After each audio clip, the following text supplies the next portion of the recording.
अस्सलाम वालेकुम नाजरीन, आज हम बात करेंगे सूरह लुक़मान की आयत नंबर 14 और 15 की। आयत नंबर 14 एंड 15 फ्रॉम सूरह लुक़मान। तो इन दो आयात में अल्लाह ताला ने हकूक़ुल्लाह और हकूक़ुल इबाद दोनों की तरफ इशारा दिया है और इंसान को हुक्म दिया है कि अपने वालिदैन के साथ हुस्न सलूक करे। तो इन आयात में अल्लाह ताला फरमाते हैं, पहले आयत नंबर 14 को देखते हैं, 14 को। हमने इंसान को इसके माँ बाप के मुतल्लिक नसीहत की है, इसकी माँ ने दुख पर दुख उठाया, इसे हमल में रखा और इसकी दूध छुड़ाई 2 बरस की उम्र में, कि तू मेरी और अपने माँ बाप की शुक्र गुजारी कर और मेरी ही तरफ लौट कर आना है। ये आयत नंबर 14 और आयत नंबर 15 आयत नंबर 15 में फरमाते हैं अल्लाह ताला, और अगर वो दोनों तुझ पर इस बात का दबाव डालें कि तू मेरे साथ शरीक करे जिसका तुझे इल्म नहीं या इल्म ना हो, तो इनका कहना ना मानना। हाँ, दुनिया में इनके साथ अच्छी तरह बसर करना, यानी इनके साथ रहो, और इसकी राह पर चलना जो मेरी तरफ झुका हुआ हो, यानी मोमिनीन का रास्ता इख्तियार करो। तुम्हारा सब का लौटना मेरी ही तरफ है, और तुम जो कुछ करते हो इससे फिर मैं तुम्हें ख़बरदार कर दूंगा। तो हमने आगाज़ में कहा कि इन दो आयात में अल्लाह ताला ने हकूक़ुल्लाह और हकूक़ुल इबाद दोनों की तरफ इशारा किया। थोड़ा सा ये बैकग्राउंड है कि जब आप सल्लल्लाहु अलैहि वसल्लम ने तबलीग स्टार्ट की, कुरान पाक नाज़िल होना स्टार्ट हुआ, तो किसी घर के अंदर वालिदैन ने इस्लाम कबूल किया, किसी के बच्चों ने कर लिया, किसी के बहन ने, किसी के भाई ने।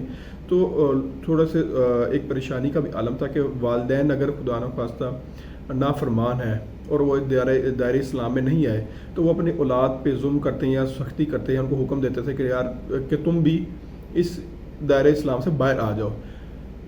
अब यानी वो जो थे वालिदैन अपने औलाद को क्या थे, शिर्क का हुक्म दे रहे थे। तो अल्लाह ताला ने इस चीज़ में इन आयात में बड़ा कैटेगोरिकली फरमा दिया है कि आपने अपने वालिदैन के साथ हुस्न सलूक जारी रखना है, लेकिन जब वो हुक्म दें कि आप शिर्क करो, यानी अल्लाह ताला के साथ किसी को शिर्क ठहराओ, तो फिर आपने उनकी बात नहीं माननी। ठीक, तो अगर पहली आयत को हम फोकस करें तो पहली आयत में अल्लाह ताला ने वालिदैन का एक मर्तबा बताया, और आयत नंबर 14 में, और इंसान के दिल में नरमी पैदा की है। कोई चीज़ नरम होगी तो वही फिर जज्ब करती है ना, जैसे मिट्टी नरम हो तो उसमें पानी का कतरा गिरे तो वो जज्ब होगा। अगर चटियल मैदान हो या फिर वो चट्टान की तरह सख्त हो तो वो पानी गिरेगा, बह जाएगा। तो पहले अल्लाह ताला ने पहली आयत नंबर 14 में इंसान के दिल को नरम किया है, उसको ये चीज़ रियलाइज़ कराई है कि तुम्हारे वालिदैन तुम्हारे लिए जो है कितनी दुख दर्द और मुसीबतें झेलते हैं तुम्हें पालने पोसने के लिए, उनके साथ जो है हुस्न सलूक जारी रखो। फिर दूसरी आयत के अंदर अल्लाह ताला ने इस तरफ तवज्जो दिलाई है कि हाँ, अगर वो शिर्क का कहें तो फिर तुमने उनकी बात नहीं मानी। और फिर फ़ौरन ही उस आयत के अंदर दोबारा अल्लाह ताला की तरफ से हुक्म आ गया कि इनके साथ दुनिया में इनके साथ अच्छी तरह बसर करना, यानी ऐसा ना करना कि गुस्से में घर छोड़ के चले जाओ, या इनके साथ जो है वो तलख कलामी स्टार्ट कर दो, या आपका लबो लहजा इनके साथ बिगड़ जाए। तो ऐसा ना हो कि आप जो है कोई गफलत के अंदर कोई गलत स्टेप ले लो कि हकूक़ुल इबाद जो है आपके वालिदैन के हकूक़ हैं वो पूरे ना कर सको।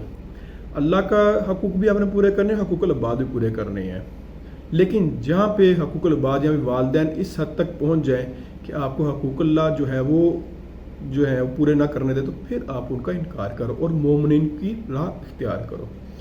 तो अल्लाह ताला ने जो सबसे टॉप मोस्ट हकूक़ुल इबाद में वालिदैन के हकूक़ आते हैं उसकी तरफ भी इशारा दिया, और फिर अल्लाह का जो सबसे बड़ा हक़ है हम पे कि वादु ला शरीक लहू, कि उसके अलावा कोई इबादत के लायक नहीं है, उसका कोई शरीक नहीं है, कोई हमसर नहीं है, वो अकेला है, तन्हा है और सबको पालने वाला है, तो हम उसके साथ भी शरीक ना करें किसी को। तो कुरान पाक को तर्जुमे से पढ़ें, इसको समझें, ये इसमें हमारे लिए ज़िंदगी के हर पहलू के लिए रहनुमाई मौजूद है। इंशाल्लाह हम दोबारा हाजिर होंगे और अच्छी अच्छी बातें आपसे करते रहेंगे। शुक्रिया।